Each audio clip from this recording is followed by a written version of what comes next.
eu quero convidar os irmãos para que possam abrir a Bíblia no livro de Esther, no capítulo de número 9. Esther, capítulo 9. Nós vamos ler do versículo de número 16 até ao final do capítulo. Esther 9, 16 até o final. Bem, quantos irmãos aqui procuram vocês na sua casa, na sua Bíblia, que está nas suas mãos, de papel ou no celular. No aplicativo da igreja tem uma Bíblia que você pode baixar, tem um lugar para você escrever anotações da mensagem, então baixe o aplicativo PIBLINS. Nós terminamos, no domingo passado, uma série de mensagens, resgate os seus sonhos e reconstrua a sua vida, tá? A partir do livro de Neemias. Gente, olha só, Esther está antes do livro de Jó, tá? Então você pode estar lá antes do livro de Jó e está depois do livro de Neemias, tá?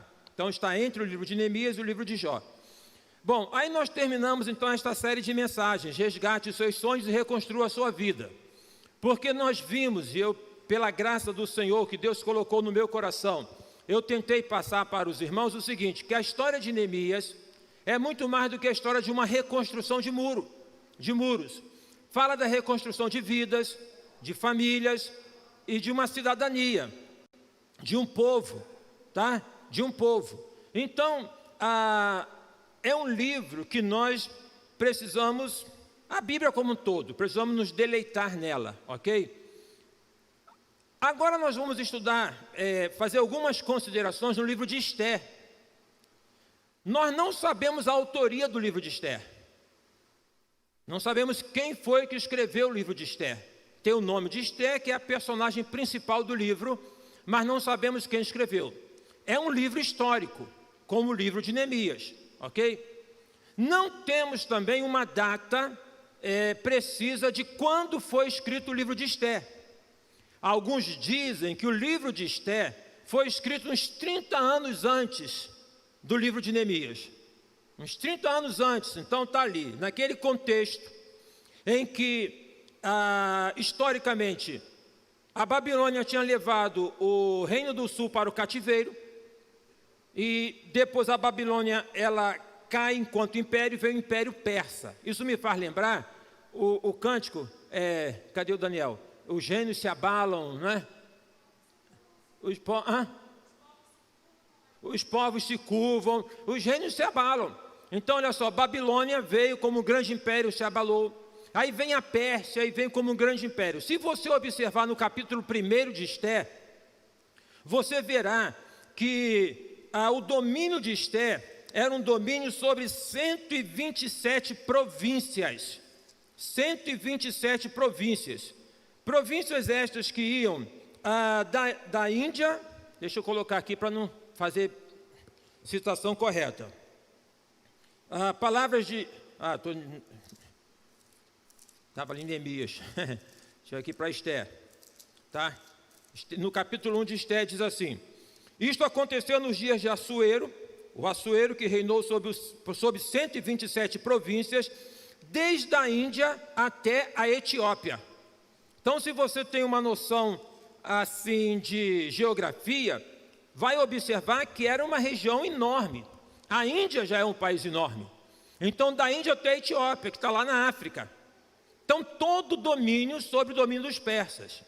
Os judeus estavam espalhados por essas 120 províncias, tá?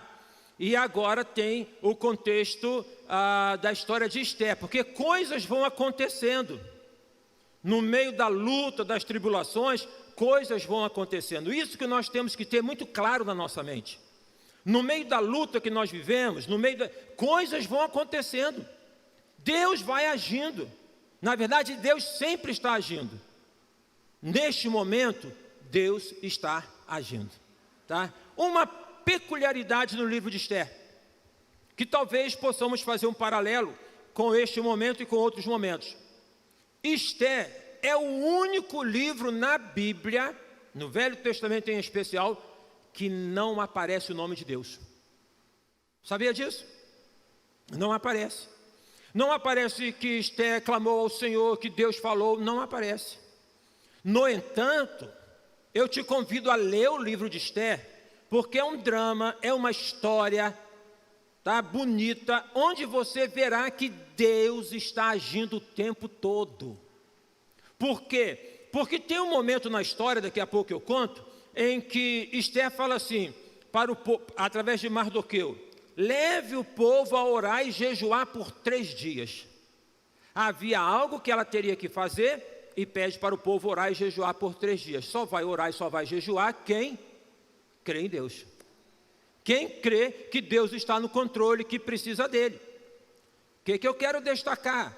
O que eu quero destacar é o seguinte, é que por vezes nós queremos ouvir Deus falando assim de uma maneira, sabe, audível, contundente, para que possamos saber que Ele está agindo. Isso é um equívoco da nossa parte. Você não precisa ouvir, sabe, Deus falando, a vacina vai sair no dia tal, sabe, para saber que Ele está agindo. Deus age o tempo todo, amém, irmãos? O tempo todo. Irmãos, aqui nós oramos por um período longo, pela Viviane, que é a cunhada da irmã Márcia Ferreira. E a situação, pelo que nós recebíamos das mensagens, era uma situação muito complicada, muito complicada. Ela grávida, teve que fazer um parto antecipado, aquela coisa toda. E eu tenho uma palavra para a irmã Márcia, que são palavras que eu não dou, eu só dou quando eu sinto no coração. Eu falei assim, Deus está foi para o irmão Bira, Deus está no controle de tudo, vai ficar tudo resolvido. E a situação dela foi só piorando, não é? O bebê foi para a UTI, depois o bebê sai da UTI, o bebê tem alta. A Viviane, na quarta-feira passada, quando nós estávamos no culto, o pastor Júlio traz a notícia, teve alta. Não é maravilhoso, irmãos? É ou não é? É ou não é? Deus ouve ou não ouve a oração? Agora, Ele está o tempo todo falando, não, porque vai aumentar lá a taxa, porque vai diminuir. Ele está agindo. No livro de Esther, não aparece o nome de Deus, mas Deus está agindo. E olha que isso é antes de Cristo, tá bom? Antes de Cristo. Bem, o título da mensagem é de P-U-R, a Purim, que não tem a ver com o meu colega Purim da igreja do Meia, pastor lá. A Purim, 2 pontos, do dia da sorte ao dia do salvamento. A Purim, do dia da sorte ao dia do salvamento. Tem um ditado, que é um ditado popular, que ele vai falar o seguinte, não há mal que sempre dure e nem bem que não acabe. Tá? Então, de algumas coisas que oscilam na nossa vida, nós sabemos que pela fé há um bem que não se acaba. Amém, irmãos? Uma palavra que aparece muitas vezes aqui em Esther é banquete. Banquete nos remete a quê? A comida. Coisa gostosa na vida é comer. Não é não? Hein, irmã Kelly, você que faz umas coisas deliciosas, é comer. Imagina o irmão Alexandre, chegando em casa, aquela comida gostosa, também um corpão do rapaz.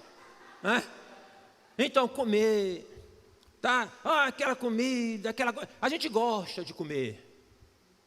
E não comer, o fastio, é uma coisa que sinaliza que algo não está bem, porque a gente gosta de comer. Então, Esther fala de vários banquetes. Nos banquetes onde elaboravam o mal, nos banquetes hoje, do conglomerado que há, governamental, tem muita coisa ruim sendo planejada. Eles planejam o mal nesses encontros. Regado a muito vinho, regado a muita comida, estão lá. Vão cortar isso, vão cortar aquilo outro. Vão cortar o anuênio, vão cortar o triênio, vão cortar não sei o quê. Planejam essas coisas todas, para que possam manter o que tem. Mas a Bíblia, ela vai usar essa questão do banquete, que vem do Velho Testamento e vai passar para o Novo Testamento, do lado em que banquete é lugar de compartilhamento, é lugar de comunhão, é lugar de festa, é lugar de saciar, para poder falar que um dia eu, você e todos nós que cremos em Jesus estaremos perante um banquete. Amém, irmãos? Um banquete. Nós vamos estar no banquete. Quando no Novo Testamento pessoal, a igreja celebrava a ceia era um banquete. Era uma expressão do banquete. Então as bodas do Cordeiro têm a expressão de um banquete. Vai aparecer aqui a expressão de banquete nesta história. Concluindo, antes de poder ler aqui o texto, a outra coisa. Nós podemos contar a história de Esté a partir dos personagens que nós temos no livro de Esté. Assuero, que era o rei da Pérsia, ok? Vasti, que era a rainha. Esté, que era judia, que depois veio a ser rainha. Amã, o agidita, que era o inimigo dos judeus. E Mardoqueu.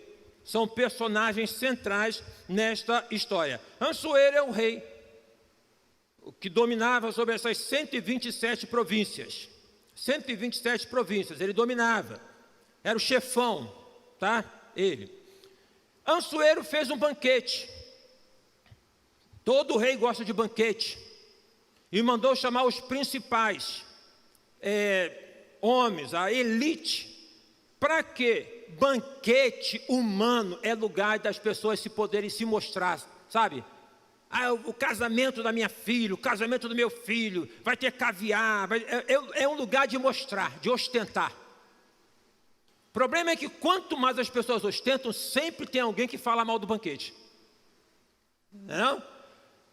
Por mais que a pessoa prepare a festa de casamento, sempre vai ter um doido lá, né? Insatisfeito com a vida, que vai falar, a empada está fria, que eu faço melhor. Sempre vai ter alguém que... E às vezes quem dá o banquete fica chateado por conta disso, porque 99 pessoas gostaram e uma pessoa não gostou. Aí ficou chateado por conta desta uma pessoa. Então Assuero, ele deu um banquete para poder mostrar a vaidade dele.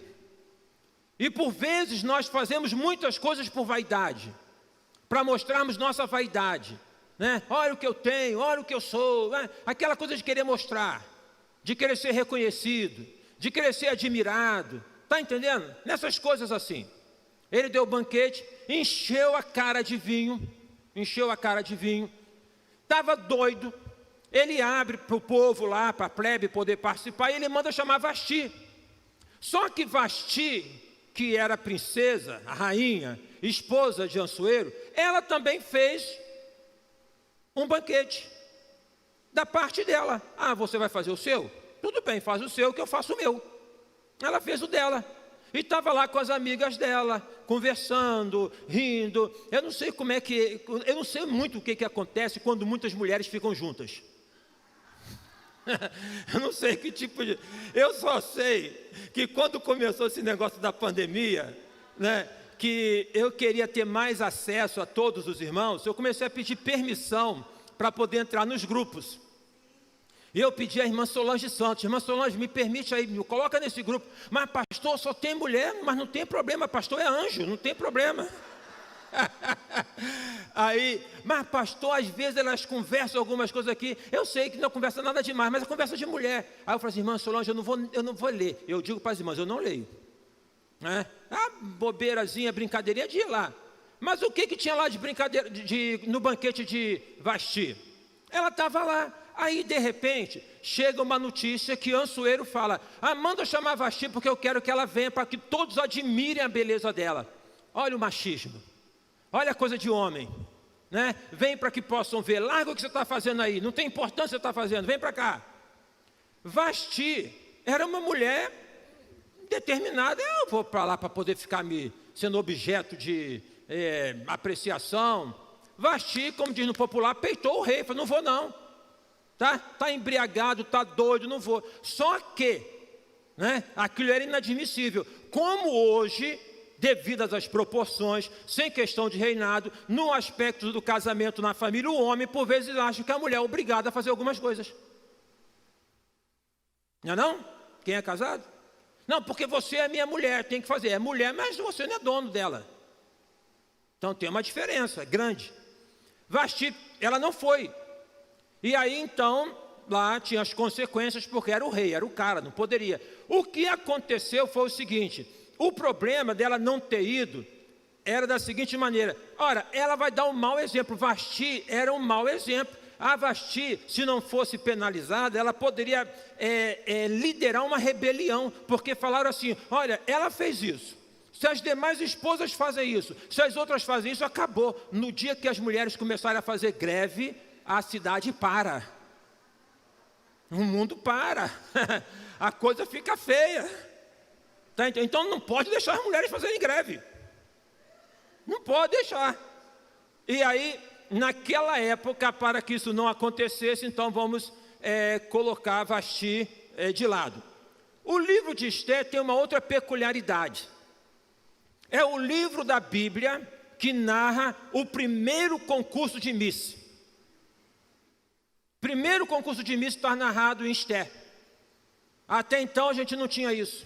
Porque os conselhos dados a Assuero é o seguinte: olha, você vai lá e fala nas 127 províncias que tenha então as mulheres virgens e as mais bonitas para poder ter o concurso de Miss. E o prêmio seria ser constituída como rainha, tá? Então imagina, tem 127, tem uma província. E uma província não tem só uma mulher bonita.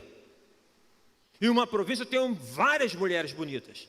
Então teria que ter um concurso para ver a que fosse mais bonita, para que esta pudesse, junto com as outras, vir, e as 127 dessas, uma seria selecionada a grande Miss Universo da época. Bom, então já falei de Assuero, já falei de Vasti, e aí é que entra a história de Esté.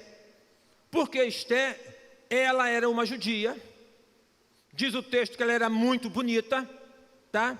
E ela foi escolhida lá na província dela para poder vir. E ela caiu na graça do eunuco, que cuidava das mulheres do harém do rei.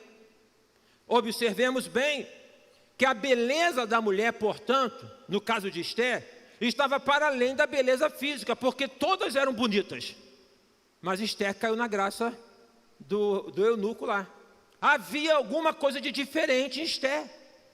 A mulher é bonita, todas as mulheres são bonitas, mas algumas têm a questão da naturalidade, daquilo que deixa fluir naturalmente. E aí elas são colocadas com todos os cosméticos, se fosse hoje Natura, Avon, tudo à disposição delas para que pudesse usar. Está no texto, não estou inventando não. A única invenção é o nome da Natura do Avon, né? Que eu não sei se naquela época existia, mas está no texto, tá? Esté, portanto, é esta que está ali. Aí o outro personagem é Mardoqueu, que era o tio de Esté. Esté era órfã. Olha que coisa, tem que ler essa história. Esté era órfã. Nela, então, logicamente, os pais tinham morrido. Uma pessoa que perde um pai, ou que perde uma mãe, ou que perde os dois, pode colocar isso na vida como sendo uma grande questão da vida. Ah, porque meu pai morreu. Ah, porque minha mãe morreu. Coisas ruins acontecem com pessoas boas.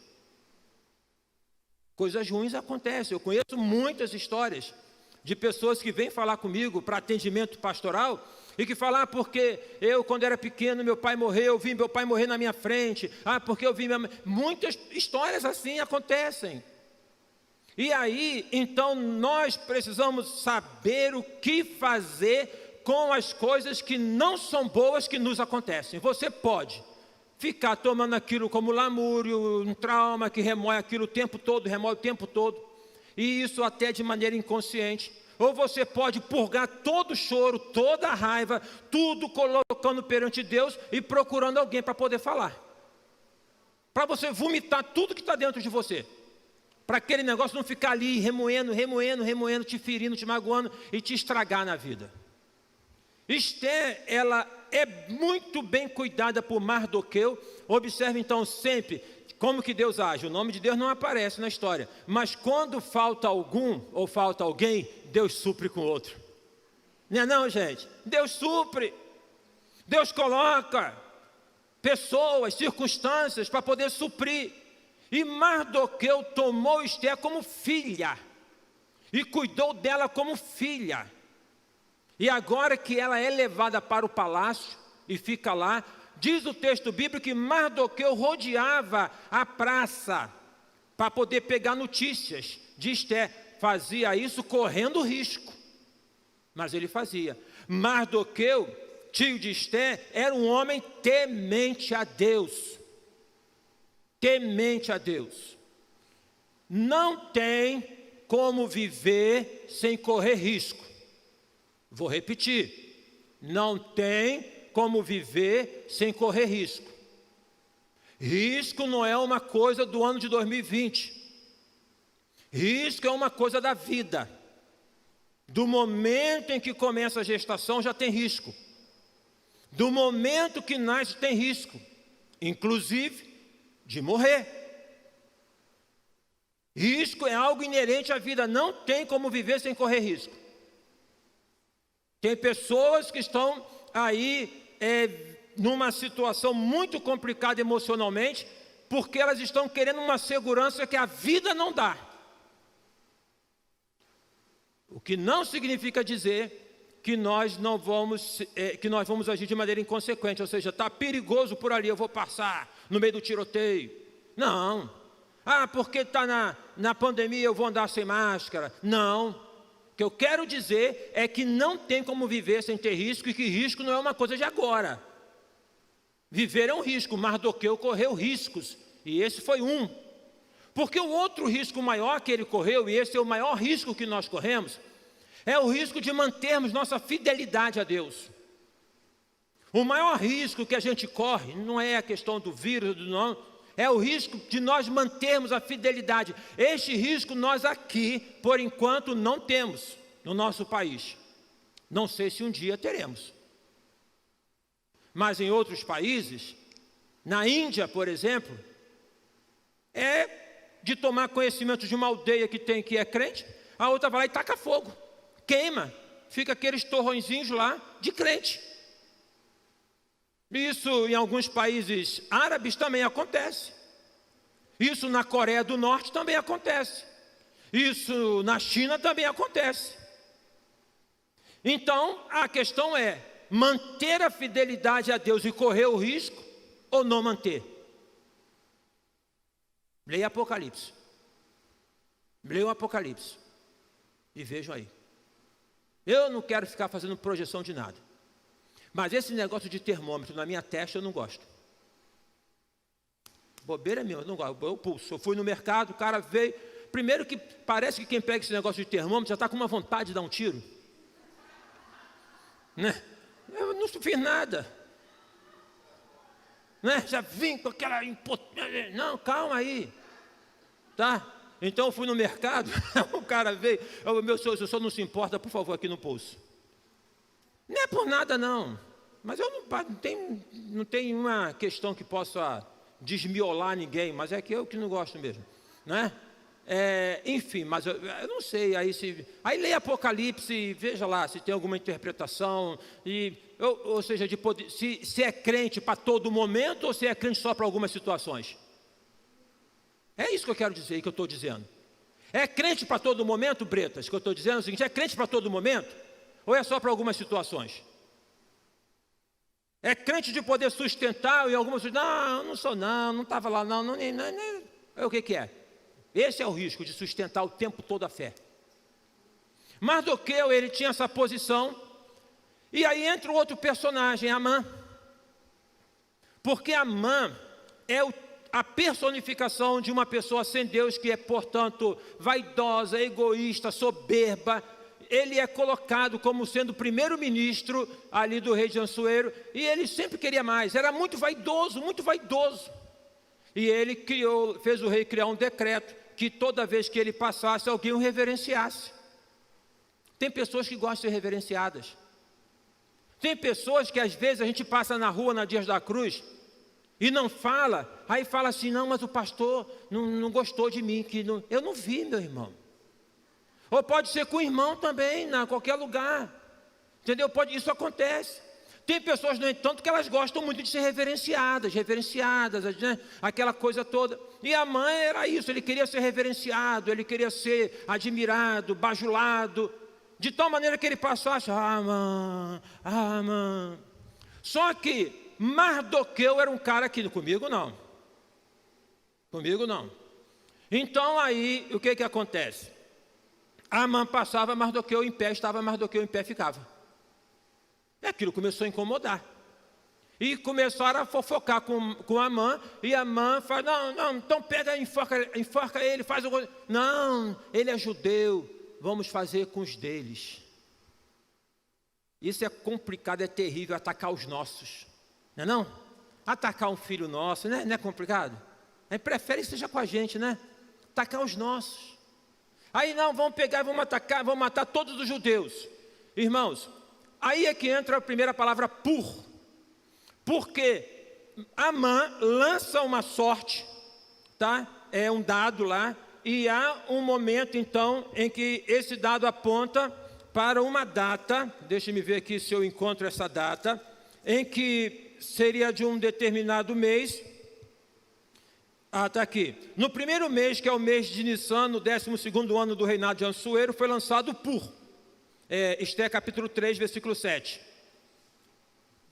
Esté 3, 7. No primeiro mês, que é o mês de Nissan, no 12º ano do reinado de Assuero, foi lançado isto é, fizeram um sorteio na presença de Amã, para determinar o dia e o mês. E foi sorteado o 12º mês, que é o mês de Adar. Então Amã disse ao rei Assuero, existe um povo espalhado, disperso entre os povos, em todas as províncias do teu reino, cujas leis são diferentes das leis de todos os povos. Eles não cumprem as leis do rei, e por isso não convém tolerá-los.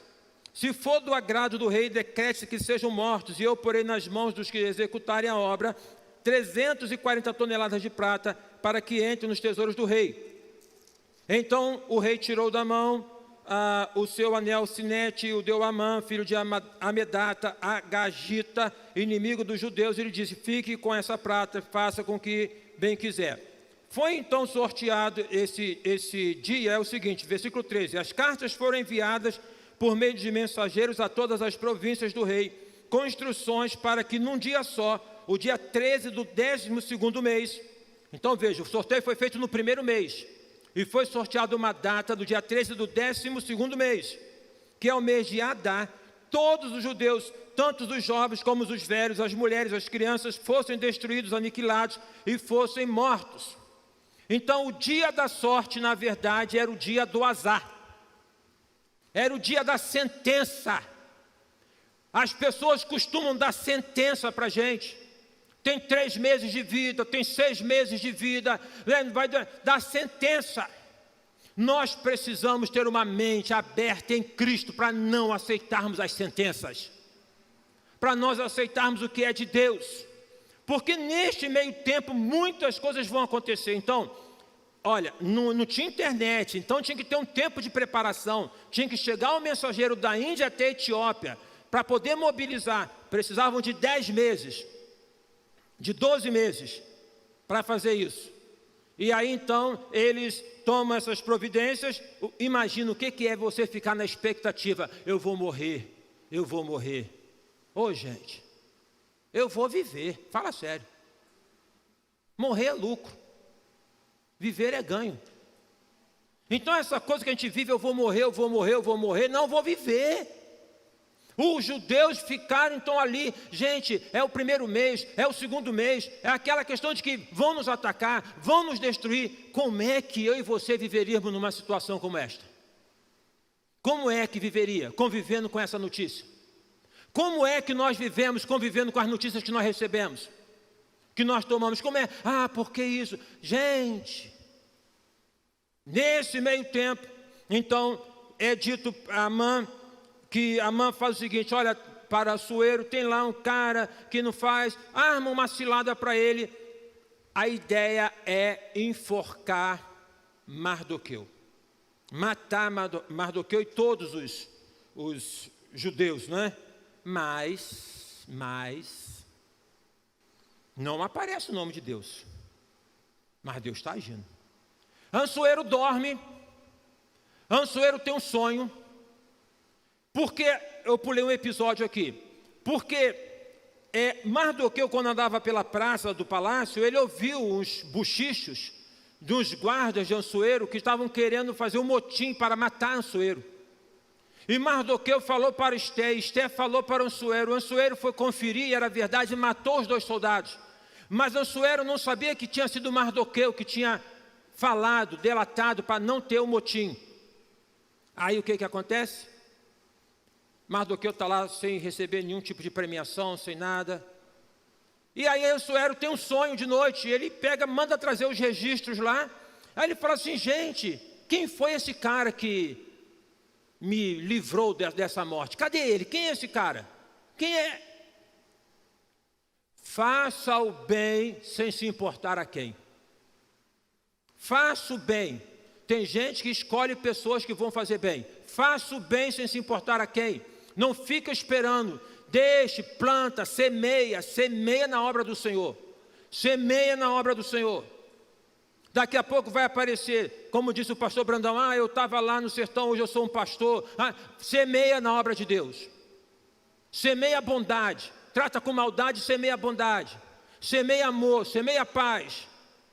Aí Ansuero toma conhecimento que é Mardoqueu. Ele chama Amã e fala: Amã, me diga uma coisa. O que deveria fazer com uma pessoa que fosse assim? Amã, vaidoso, acha que é ele. E ele fala: é para mim. Não, deve vestir uma roupa disso, deve fazer isso, fazer aquilo outro, papapá. Deve passar pela praça, todo mundo falando, olha lá, não sei o quê. Olha só, olha como é que Deus faz. Amã, faça tudo o que você está falando com um homem chamado Mardoqueu, que era o que ele tinha como inimigo. Gente, olha como é que Deus faz. Faça tudo, você está falando. Mardoqueu, de repente, do nada, ele tem aquela posição.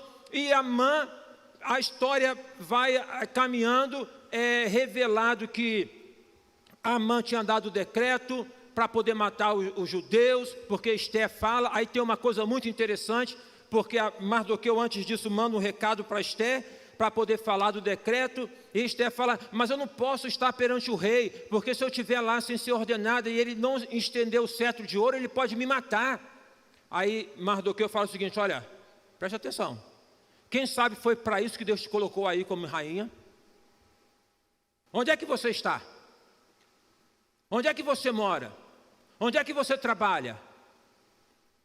Quem sabe Deus colocou você lá para poder fazer alguma coisa lá. Ninguém está em nenhum lugar por acaso. Ninguém cai de paraquedas.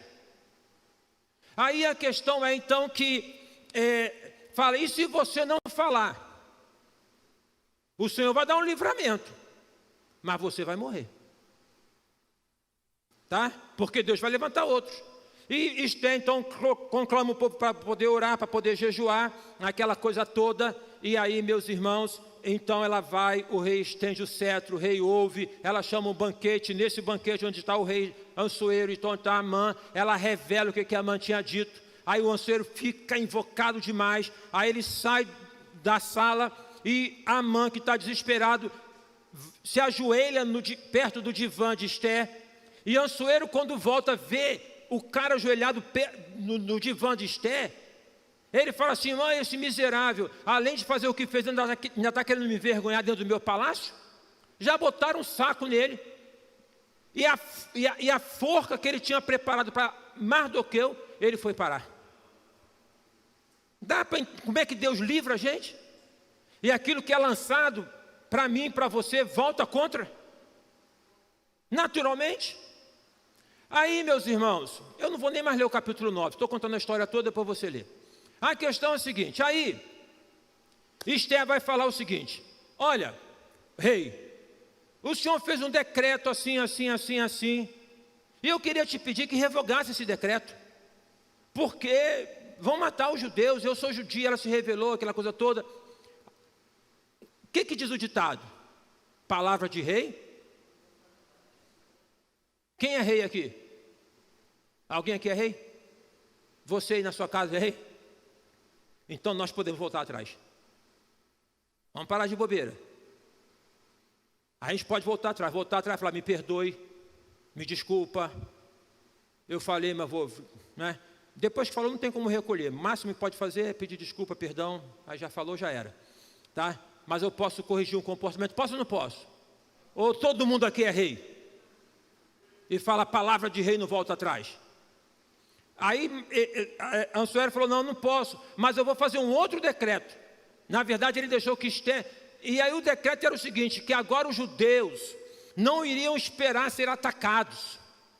Eles deveriam se preparar para atacar. Gente, Deus nos constituiu para nós atacarmos o inferno, não é para o inferno se atacar a gente. Às vezes a gente fica muito parado, muito, meu Deus, não ataca. Deus nos constituiu para avançarmos sobre os demônios, não para os demônios virem sobre a gente. E demônio tem vários nomes para eles. Medo, desesperança, essas coisas todas. A passividade, ela é diferente de paz no coração. Pessoas passivas às vezes estão explodindo por dentro. Elas não estão agindo. Vamos agir, minha gente. Vamos agir, vamos fazer o que tem que ser feito. O que tem que ser feito? O que você entende que tem que ser feito na sua casa? O que você entende que tem que ser feito na sua vida?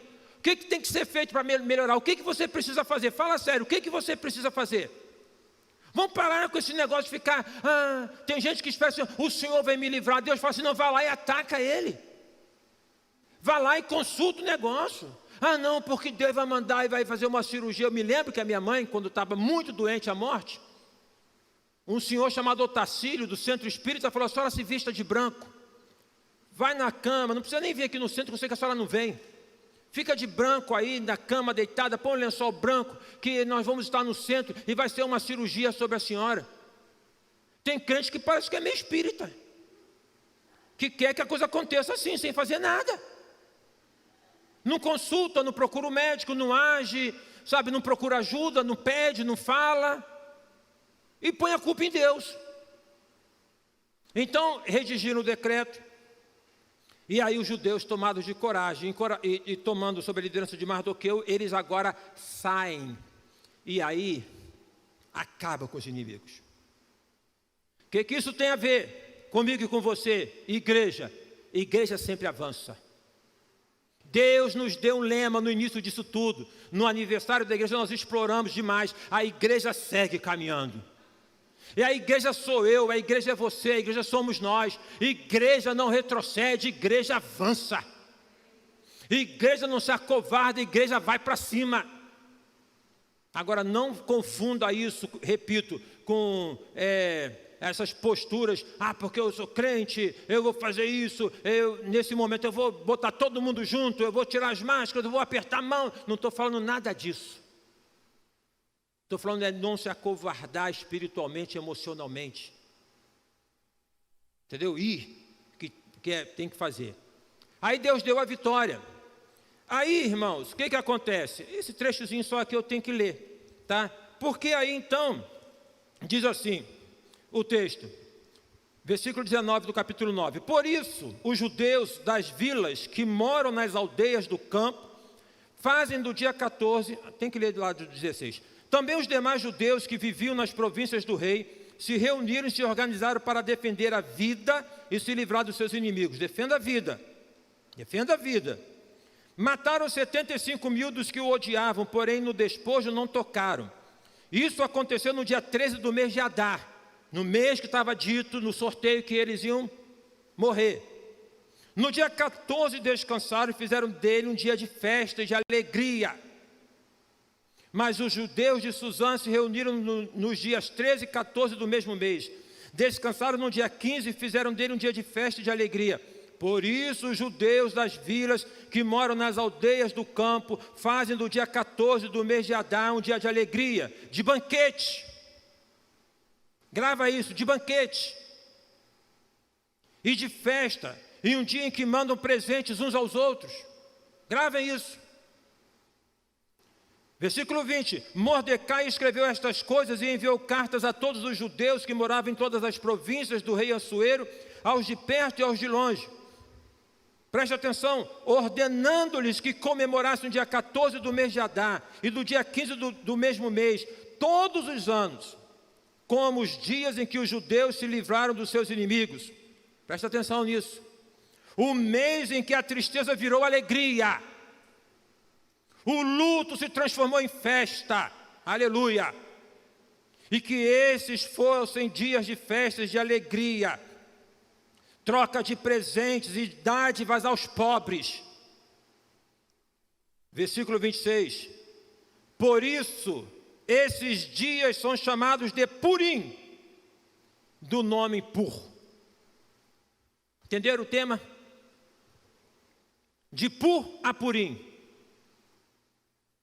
Do dia da sorte ao dia do salvamento.